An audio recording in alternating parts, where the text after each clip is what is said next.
হয়, আজি ৰাতিপুৱা যি আমাৰ যে গোলকগঞ্জ সমজিলাত যিটো ঘটনা সংঘটিত হ'ল, এই বিষয়ে আপুনি কি ক'ব?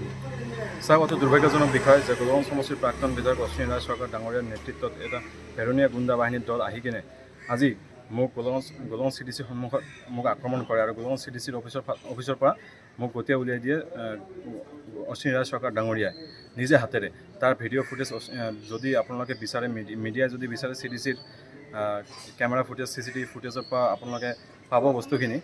কিন্তু দুৰ্ভাগ্যৰ কথা যে আমি এজন নেতাৰ পৰা এনেকুৱা সৰু সৰু বিষয়ত তেখেতে এনেকুৱাভাৱে ইণ্টাৰফেয়াৰ কৰে, আমি সেইটো বিচৰা নাছিলোঁ, এনেকৈ এক্সপেক্ট কৰা নাছিলোঁ তেখেতৰ পৰা। আৰু মই এজন গোলকগঞ্জৰ মিউনিচিপালিটিৰ এজন পঞ্জীভূত ঠিকাদাৰ, গতিকে মই তাত উপস্থিত আছিলোঁ। মইতো প্ৰত্যক্ষভাৱে কোনো ৰাজনীতিৰ লগত জড়িত নহয়। মোৰ দেউতা ৰাজনীতিৰ লগত জড়িত কাৰণে মোৰ দেউতাৰ পটক মোৰ ওপৰত অশ্বিনী ৰাজ চৰকাৰ ডাঙৰীয়াই তোলে। তেখেতে মোক আক্ৰমণ কৰে আৰু মোক মাৰধৰ কৰে।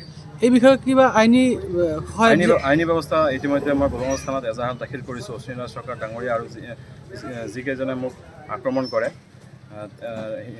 ইহঁতকেইজনৰ ওপৰত মই এজাহাৰ দাখিল কৰিছোঁ। বাকী আইনৰ ওপৰত যিখিনি আছে।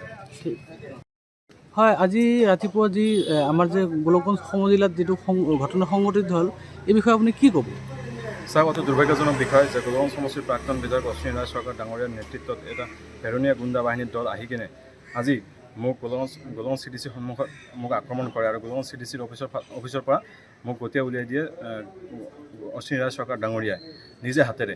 তাৰ ভিডিঅ' ফুটেজ যদি আপোনালোকে বিচাৰে, মিডিয়াই যদি বিচাৰে, CDCৰ কেমেৰা ফুটেজ, CCTV ফুটেজৰ পৰা আপোনালোকে পাব বস্তুখিনি। কিন্তু দুৰ্ভাগ্যৰ কথা যে আমি এজন নেতাৰ পৰা এনেকুৱা সৰু সৰু বিষয়ত তেখেতে এনেকুৱাভাৱে ইণ্টাৰফেয়াৰ কৰে, আমি সেইটো বিচৰা নাছিলোঁ, এনেকৈ এক্সপেক্ট কৰা নাছিলোঁ তেখেতৰ পৰা। আৰু মই এজন গোলকগঞ্জৰ মিউনিচিপালিটিৰ এজন পঞ্জীভূত ঠিকাদাৰ, গতিকে মই তাত উপস্থিত আছিলোঁ। মইতো প্ৰত্যক্ষভাৱে কোনো ৰাজনীতিৰ লগত জড়িত নহয়। মোৰ দেউতা ৰাজনীতিৰ লগত জড়িত কাৰণে মোৰ দেউতাৰ পটক মোৰ ওপৰত অশ্বিনী ৰাজ চৰকাৰ ডাঙৰীয়াই তোলে। তেখেতে মোক আক্ৰমণ কৰে আৰু মোক মাৰধৰ কৰে। এই বিষয়ে কিবা আইনী ব্যৱস্থা ইতিমধ্যে মই গোলকগঞ্জ থানাত এজাহাৰ দাখিল কৰিছোঁ অশ্বিনী ৰাজ চৰকাৰ ডাঙৰীয়া আৰু যিকেইজনে মোক আক্ৰমণ কৰে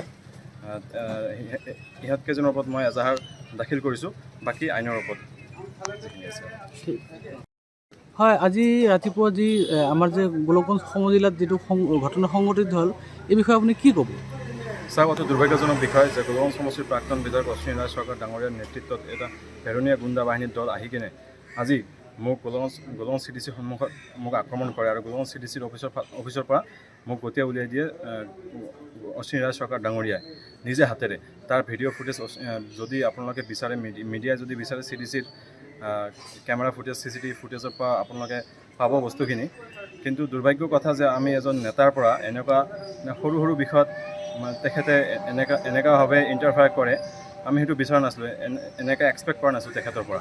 আৰু মই এজন গোলকগঞ্জৰ মিউনিচিপালিটিৰ এজন পঞ্জীভূত ঠিকাদাৰ, গতিকে মই তাত উপস্থিত আছিলোঁ। মইতো প্ৰত্যক্ষভাৱে কোনো ৰাজনীতিৰ লগত জড়িত নহয়। মোৰ দেউতা ৰাজনীতিৰ লগত জড়িত কাৰণে মোৰ দেউতাৰ পটক মোৰ ওপৰত অশ্বিনী ৰাজ চৰকাৰ ডাঙৰীয়াই তোলে। তেখেতে মোক আক্ৰমণ কৰে আৰু মোক মাৰধৰ কৰে।